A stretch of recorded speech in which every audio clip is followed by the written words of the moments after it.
शुरुआत करते हैं एक वड्डी खबर दे नाल। माझे च कांग्रेस नूं वड्डा झटका। विधायक फतेहजंग बाजवा बीजेपी च शामिल होणगे।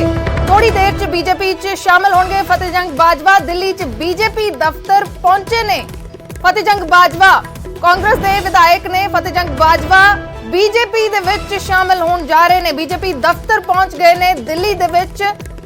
माझे च कांग्रेस दे लई इह वड्डा झटका है। प्रताप बाजवा दे भरा ने फतेहजंग बाजवा साबका पंजाब कांग्रेस दे प्रधान ने प्रताप बाजवा उन्हां दे भरा ने फतेहजंग बाजवा। पिछले दिनां दे विच नवजोत सिंह सिद्धू पीपीसीसी प्रेजिडेंट उन्हां दे हक दे विच रैली भी करदे नजर आए सी, लेकिन इह वड्डा झटका कांग्रेस दे लई वड्डा झटका। माझे दे विच विधायक फतेहजंग बाजवा बीजेपी दे विच शामिल होणगे। दिल्ली दे विच बीजेपी दफ्तर पहुंच गए ने। विनीत कुमार साडे सहयोगी दिल्ली तो जुड़े हुए ने। विनीत, क्या कुछ जानकारी है इसके बारे में? जी निश्चित तौर पर मैं आपको बता फतेहजंग सिंह बाजवा जो है वो यहाँ पर आ चुके हैं। बीजेपी में उनके लिए जो फॉर्म भरा जाता है, जो औपचारिकता की जाती है, वो पूरी की जा रही है। इसके साथ ही साथ एक बड़ी खबर मैं आपको बताना चाहूंगा कि मोगिया जो क्रिकेटर थे वो भी बीजेपी पहुंच गए हैं और उनका भी जो बीजेपी में शामिल होना है वो अब कुछ ही समय की बात हो गई है। समय की बात हो गई है। अब से थोड़ी देर बाद वो बीजेपी में शामिल होंगे, तो बहुत बड़ी बात है कि मोगिया जो है वो में शामिल हो रहे हैं। साथ ही साथ फतेह सिंह बाजवा जो है जो प्रताप सिंह बाजवा के छोटे भाई हैं वो शामिल हो रहे हैं। तो बीजेपी में आज हाई प्रोफाइल ज्वाइनिंग जो है वो यहाँ पर हो रही है। पूर्व क्रिकेटर हैं मोगिया, वो बीजेपी में शामिल हो रहे हैं। बड़ा नाम रह चुका है क्रिकेट की दुनिया में, उनका बड़ा नाम रह चुका है, वो शामिल हो रहे हैं। साथ ही साथ फतेह सिंह बाजवा जो है वो बीजेपी में शामिल हो रहे हैं। तो बीजेपी के लिए बड़ी बात यहाँ है। इसके साथ ही साथ मैं आपको बताना चाहूंगा कि बीजेपी में जो है वो उन्हें जल शक्ति मंत्री है गजेंद्र सिंह शेखावत, वो उन्हें ज्वाइन करवाएंगे। अब वो थोड़ी देर पहले वो पार्टी में कार्यालय में पहुंच गए हैं। तो अब से कुछ ही देर में बीजेपी में बड़ी ज्वाइनिंग होगी जिसमें मोंगिया शामिल होंगे, साथ ही साथ फतेह सिंह बाजवा में शामिल होंगे। इसके साथ हम अन्य में कुछ और नेता भी जो है वो ज्वाइन करेंगे। जो हमारे सूत्र हमें बता रहे हैं कि 5 से 6 लोग जो है वो आज बीजेपी में राष्ट्रीय मुख्यालय में ज्वाइन करेंगे। तो बीजेपी के लिए एक बड़ा दिन है।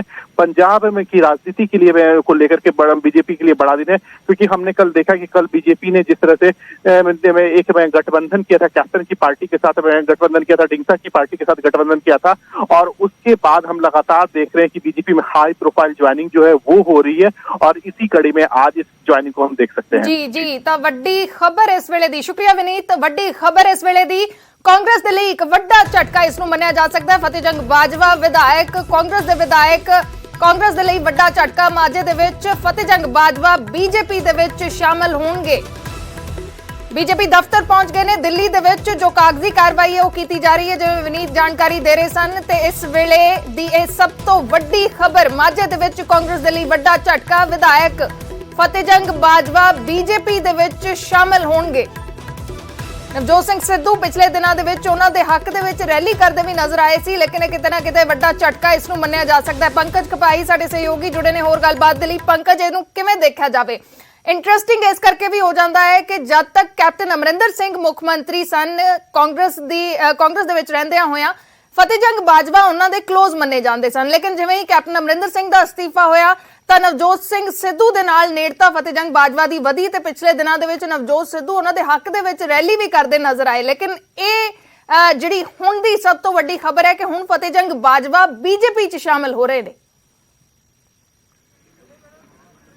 देखो, फतेह सिंह बाजवा एक वड्डा नाम है, माझे दी धरती ते एक वड्डा नाम है और बाजवा परिवार दा अपना एक गौरव है। लेकिन जदों सीट दी लड़ाई होवे, जदों वकार दी लड़ाई होवे, कादियां सीट तो विधायक ने फतेह सिंह बाजवा और प्रताप सिंह बाजवा इस गल दा जिक्र कर रहे हैं कि कादियां सीट इस बार मैं लड़ांगा, मेरी सीट है। तां ਹੁਣ ਬਾਜਵਾ ਵਰਸਸ ਬਾਜਵਾ ਦੇਖਣ ਨੂੰ ਮਿਲੇਗਾ। ਔਰ ਇਸ ਵੇਲੇ ਬੀਜੇਪੀ ਹੈੱਡਕੁਆਰਟਰ ਦੇ ਵਿੱਚ ਪ੍ਰਤਾਪ ਸਿੰਘ ਬਾਜਵਾ ਦੇ ਜਿਹੜੇ ਛੋਟੇ ਭਰਾ ਨੇ ਫਤਿਹ ਸਿੰਘ ਬਾਜਵਾ ਉਹ ਪਹੁੰਚ ਚੁੱਕੇ ਨੇ। ਥੋੜੀ ਦੇਰ 'ਚ ਫਤਿਹ ਸਿੰਘ ਬਾਜਵਾ ਬੀਜੇਪੀ 'ਚ ਸ਼ਾਮਲ ਹੋਣ ਜਾ ਰਹੇ ਨੇ। ਦਿੱਲੀ ਵਿੱਚ ਗਜੇਂਦਰ ਸ਼ੇਖਾਵਤ ਉਹਨਾਂ ਨੂੰ ਸ਼ਾਮਲ ਕਰਵਾਉਣਗੇ ਔਰ ਸਾਫ਼ ਤੌਰ ਤੇ माझे ਦੀ ਧਰਤੀ ਤੇ ਬਾਜਵਾ ਵਰਸਸ ਬਾਜਵਾ ਲੜਾਈ ਦੇਖਣ ਨੂੰ ਮਿਲੇਗੀ, ਭਰਾ ਵਰਸਸ ਭਰਾ ਲੜਾਈ ਦੇਖਣ ਨੂੰ ਮਿਲੇਗੀ। ਔਰ ਫਤਿਹ ਬਾਜਵਾ ਹੋਰਾਂ ਨੇ ਵੀ ਸਾਫ਼ ਕਰ ਦਿੱਤਾ ਹੈ ਕਿ ਅਗਰ ਪਾਰਟੀ ਉਹਨਾਂ ਨੂੰ ਟਿਕਟ ਨਹੀਂ ਦਿੰਦੀ ਤਾਂ ਫਿਰ ਉਹ ਪਾਰਟੀ ਬਾਰੇ ਕਿਉਂ ਸੋਚਣ। ਫਿਰ ਉਹ ਮੌਜੂਦਾ ਵਿਧਾਇਕ ਨੇ, ਅਗਰ ਭਰਾ ਨੇ ਉਹਨਾਂ ਬਾਰੇ ਨਹੀਂ ਸੋਚਿਆ ਤਾਂ ਭਰਾ ਦੇ ਖਿਲਾਫ ਹੀ ਜੰਗ ਜਿਹੜੀ ਹੈ ਉਹ ਹੁਣ ਮਾਝੇ ਦੀ ਧਰਤੀ ਤੇ ਦੇਖਣ ਨੂੰ ਮਿਲੇਗੀ। ਔਰ ਇਸੇ ਵਜ੍ਹਾ ਕਰਕੇ ਭਾਜਪਾ ਦੇ ਵਿੱਚ ਜਿਹੜਾ ਵੈ ਉਹ ਥੋੜੀ ਦੇਰ 'ਚ ਫਤਿਹ ਸਿੰਘ ਬਾਜਵਾ ਸ਼ਾਮਲ ਹੁੰਦੇ ਹੋਏ ਨਜ਼ਰ ਆਣਗੇ।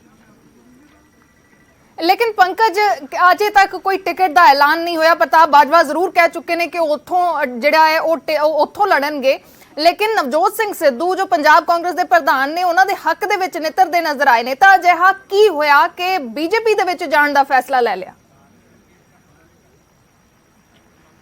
ਦੇਖੋ, ਇੱਕ ਤਾਂ ਪਹਿਲਾਂ ਪਤਾ ਲੱਗ ਜਾਂਦਾ, ਇਸ਼ਾਰਾ ਮਿਲ ਜਾਂਦਾ। ਇਸ ਵਾਰ ਫਤਿਹ ਬਾਜਵਾ ਨੂੰ ਲੱਗ ਰਿਹਾ ਹੋਏਗਾ ਕਿ ਟਿਕਟ ਉਹਨਾਂ ਨੂੰ ਨਹੀਂ ਮਿਲੇਗੀ। ਅਗਰ ਟਿਕਟ ਨਹੀਂ ਮਿਲੇਗੀ ਤਾਂ ਫਿਰ ਉਹ ਕਰਨਗੇ ਕੀ।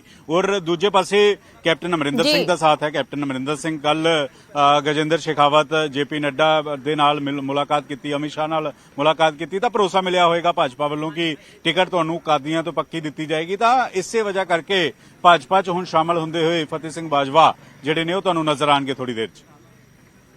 ਜੀ, ਤਾਂ ਸਿਆਸਤ ਕਾਫੀ ਇੰਟਰਸਟਿੰਗ ਕਹਿ ਸਕਦੇ ਹਾਂ ਕਿ ਭਰਾ ਦੇ ਖਿਲਾਫ ਲੜਦੇ ਨਜ਼ਰ ਆਉਣਗੇ। ਹੁਣ ਪੰਕਜ, ਸ਼ੁਕਰੀਆ ਪੂਰੀ ਜਾਣਕਾਰੀ ਦੇ ਲਈ। ਤਾਂ ਫਤਿਹ ਜੰਗ ਬਾਜਵਾ ਬੀਜੇਪੀ ਦੇ ਹੋਣਗੇ, ਬੀਜੇਪੀ ਦੇ ਵਿੱਚ ਸ਼ਾਮਲ ਹੋਣ ਜਾ ਰਹੇ ਨੇ ਫਤਿਹ ਜੰਗ ਬਾਜਵਾ। ਮਾਝੇ 'ਚ ਕਾਂਗਰਸ ਦੇ ਲਈ ਵੱਡਾ ਝਟਕਾ। ਵਿਧਾਇਕ ਫਤਿਹ ਜੰਗ ਬਾਜਵਾ ਬੀਜੇਪੀ ਦਫ਼ਤਰ ਪਹੁੰਚ ਚੁੱਕੇ ਨੇ। ਕਾਗਜ਼ੀ ਕਾਰਵਾਈ ਚੱਲ ਰਹੀ ਹੈ ਤੇ ਥੋੜੀ ਦੇਰ ਦੇ ਵਿੱਚ ਬੀਜੇਪੀ ਦੇ ਵਿੱਚ ਸ਼ਾਮਲ ਹੋਣਗੇ ਫਤਿਹ ਜੰਗ ਬਾਜਵਾ। ਹੁਣ ਕਾਂਗਰਸ ਦੇ ਵਿਧਾਇਕ ਨਹੀਂ ਰਹਿਣਗੇ, ਸਗੋਂ ਬੀਜੇਪੀ ਦੇ ਆਗੂ ਨਜ਼ਰ ਆਉਣਗੇ ਥੋੜੀ ਹੀ ਦੇਰ ਦੇ ਵਿੱਚ।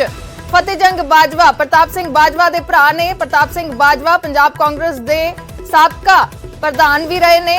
ਉਹਨਾਂ ਦੇ ਭਰਾ ਕਾਫੀ ਟਸਲ ਨਜ਼ਰ ਆਈ ਹੈ ਪਿਛਲੇ ਦਿਨਾਂ ਦੇ ਵਿੱਚ, ਕਿਉਂਕਿ ਪ੍ਰਤਾਪ ਸਿੰਘ ਬਾਜਵਾ ਨੇ ਇਹ ਇਸ਼ਾਰਾ ਕਰ ਦਿੱਤਾ ਸੀ ਕਿ ਉਹ ਇਸ ਵਾਰ ਚੋਣ ਮੈਦਾਨ 'ਚ ਉਤਰਨਗੇ ਤੇ ਫਤਿਹ ਜੰਗ ਬਾਜਵਾ ਵਾਲੀ ਸੀਟ ਤੋਂ ਹੀ ਚੋਣ ਲੜਨਗੇ। ਇਹ ਵੀ ਕਿਹਾ ਸੀ ਫਤਿਹ ਜੰਗ ਬਾਜਵਾ ਬਾਰੇ ਜਦ ਉਹਨਾਂ ਨੂੰ ਸਵਾਲ ਕੀਤਾ ਗਿਆ ਕਿ ਫਿਰ ਫਤਿਹ ਬਾਜਵਾ ਦਾ ਕੀ ਬਣੇਗਾ, ਤਾਂ ਉਹਨਾਂ ਨੇ ਕਿਹਾ ਸੀ ਕਿ ਪਰਮਾਤਮਾ ਜਾਣੇ। ਇਹ ਸ਼ਬਦ ਪ੍ਰਤਾਪ ਸਿੰਘ ਬਾਜਵਾ ਨੇ ਵਰਤੇ ਸਨ ਤੇ ਉਸ ਤੋਂ ਬਾਅਦ ਟਸਲ ਜਿਹੜੀ ਹੈ ਉਹ ਕਿਤੇ ਨਾ ਕਿਤੇ ਨਜ਼ਰ ਆਈ ਸੀ। ਤੇ ਹੁਣ ਇਹ ਖਬਰ ਆ ਰਹੀ ਹੈ ਕਿ ਫਤਿਹ ਜੰਗ ਬਾਜਵਾ ਬੀਜੇਪੀ ਦੇ ਵਿੱਚ ਸ਼ਾਮਿਲ ਹੋ ਰਹੇ ਨੇ। विनीत साडे सहयोगी दोबारा जुड़ गए हैं। विनीत, क्या कुछ अपडेट है? हाँ जी, निश्चित तौर पर मैं आपको बताना चाहूंगा कि जो कांग्रेस के एक और मौजूदा विधायक है बलविंदर सिंह लाठी, वो भी बीजेपी में शामिल हो रहे हैं और वो पार्टी में राष्ट्रीय मुख्यालय में यहाँ पर पहुंच गए हैं। तो बड़ी में खबर है क्योंकि जिस तरह से लगातार जो विधायक हैं वो बीजेपी में शामिल हो रहे हैं। इसकी महत्ता मैं आपको यह भी बताना चाहूंगा कि कल ही बीजेपी ने अपने गठबंधन की घोषणा की और उसके बाद लगातार जो है बीजेपी में कई हाई प्रोफाइल लोग जो है वो में शामिल होते जा रहे हैं। जैसा कि हमने देखा कि अभी बलविंदर सिंह लाठी जो है वो में ज्वाइन कर रहे हैं। इसके साथ हमने देखा कि बाजवा के जो छोटे भाई हैं वो भी बीजेपी में जो ज्वाइन कर रहे हैं। तो कई लोग जो है वो यहाँ पर बीजेपी में ज्वाइन कर रहे हैं और उन्हें ज्वाइनिंग जो है वो दिलवाई जाएगी। जल शक्ति मंत्री में जो है गजेंद्र सिंह शेखावत वो उन्हें ज्वाइन करवाएंगे। उस समय दुष्यंत गौतम भी मौजूद रहेंगे। तो पूरी तैयारी जो है वो यहाँ पर कर ली गई है। तो काफी हाई प्रोफाइल ज्वाइनिंग जो है उसे हमें देखने को मिलेगा। आपसे थोड़ी देर बाद जो है हम देख सकते हैं तो कई लोग जो है वो बीजेपी में शामिल हो रहे हैं। तो निश्चित तौर पर एक और जहां पर बीजेपी मजबूत हो रही है, बीजेपी में लगातार लोग जो है वो शामिल हो रहे हैं और कहीं ना कहीं में अन्य पार्टियों को लिए खासतौर पर कांग्रेस के लिए कहीं ना कहीं ये खतरा है कि और कहीं ना कहीं हम झटका मान सकते हैं कि उनके जो मौजूदा विधायक हैं वो टूट करके बीजेपी में आ रहे हैं। जी।